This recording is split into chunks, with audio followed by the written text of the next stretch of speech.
1 Kings chapter 7.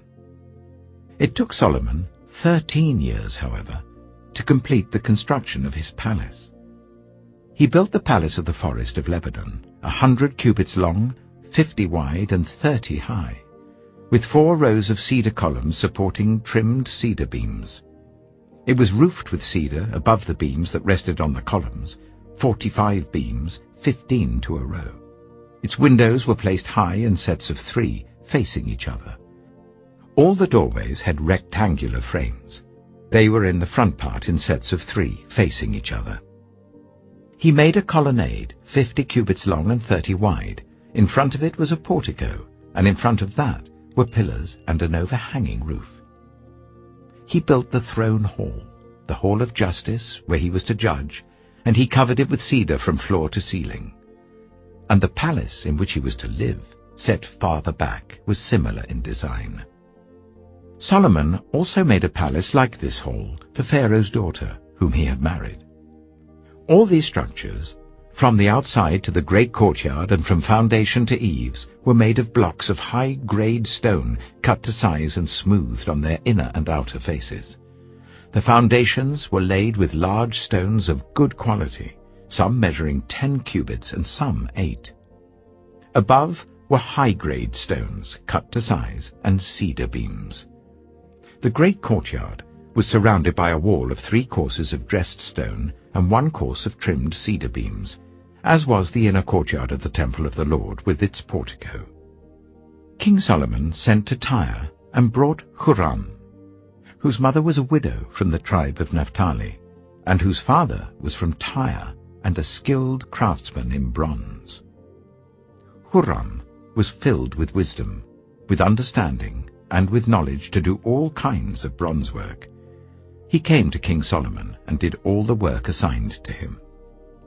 He cast 2 bronze pillars, each 18 cubits high and 12 cubits in circumference. He also made 2 capitals of cast bronze to set on the tops of the pillars. Each capital was 5 cubits high.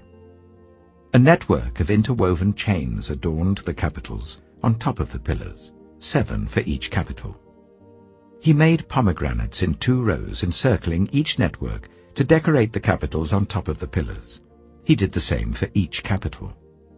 The capitals on top of the pillars in the portico were in the shape of lilies, 4 cubits high. On the capitals of both pillars, above the bowl-shaped part next to the network, were the 200 pomegranates in rows all round. He erected the pillars at the portico of the temple. The pillar to the south he named Jachin, and the one to the north Boaz. The capitals on top were in the shape of lilies, and so the work on the pillars was completed. He made the sea of cast metal, circular in shape, measuring 10 cubits from rim to rim and 5 cubits high. It took a line of 30 cubits to measure round it.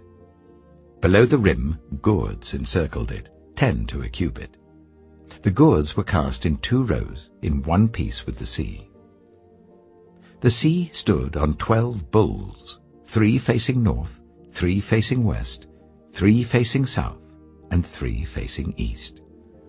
The sea rested on top of them, and their hindquarters were towards the center.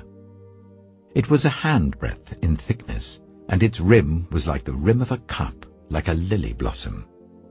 It held 2,000 baths.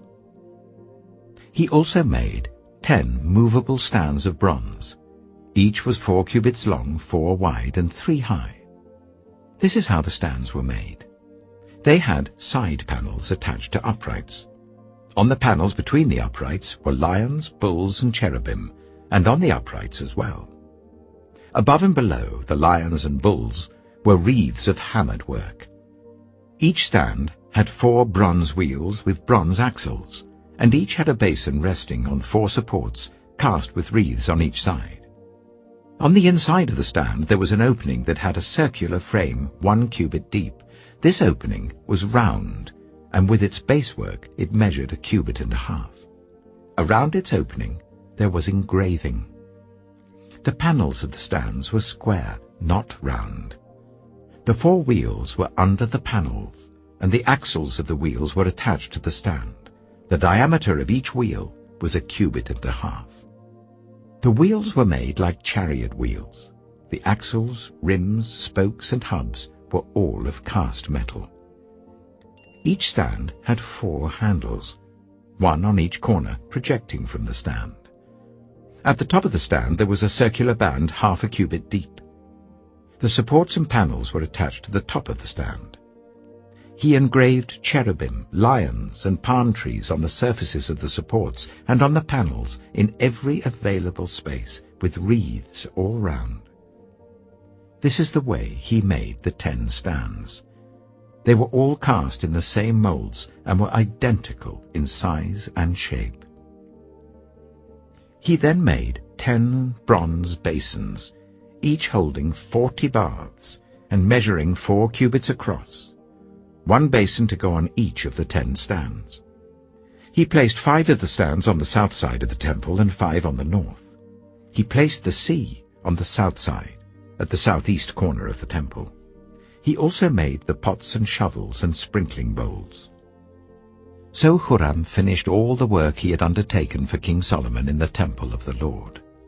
The 2 pillars, the 2 bowl-shaped capitals on top of the pillars, the 2 sets of network decorating the 2 bowl-shaped capitals on top of the pillars, the 400 pomegranates for the 2 sets of network, 2 rows of pomegranates for each network decorating the bowl-shaped capitals on top of the pillars, the 10 stands with their 10 basins, the sea and the 12 bowls under it, the pots, shovels, and sprinkling bowls. All these objects that Hiram made for King Solomon for the temple of the Lord were of burnished bronze. The king had them cast in clay molds in the plain of the Jordan between Succoth and Zarethan. Solomon left all these things unweighed, because there were so many. The weight of the bronze was not determined. Solomon also made all the furnishings that were in the Lord's temple: the golden altar, the golden table on which was the bread of the presence, the lampstands of pure gold, 5 on the right and 5 on the left, in front of the inner sanctuary, the gold floral work and lamps and tongs, the pure gold dishes, wick trimmers, sprinkling bowls, dishes and censers, and the gold sockets for the doors of the innermost room, the most holy place, and also for the doors of the main hall of the temple. When all the work King Solomon had done for the temple of the Lord was finished, he brought in the things his father David had dedicated, the silver and gold and the furnishings, and he placed them in the treasuries of the Lord's temple.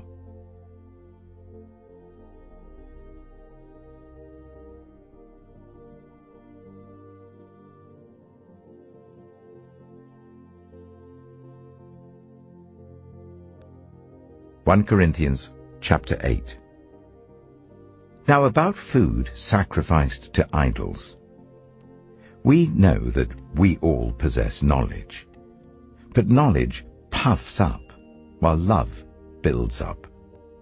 Those who think they know something do not yet know as they ought to know, but whoever loves God is known by God.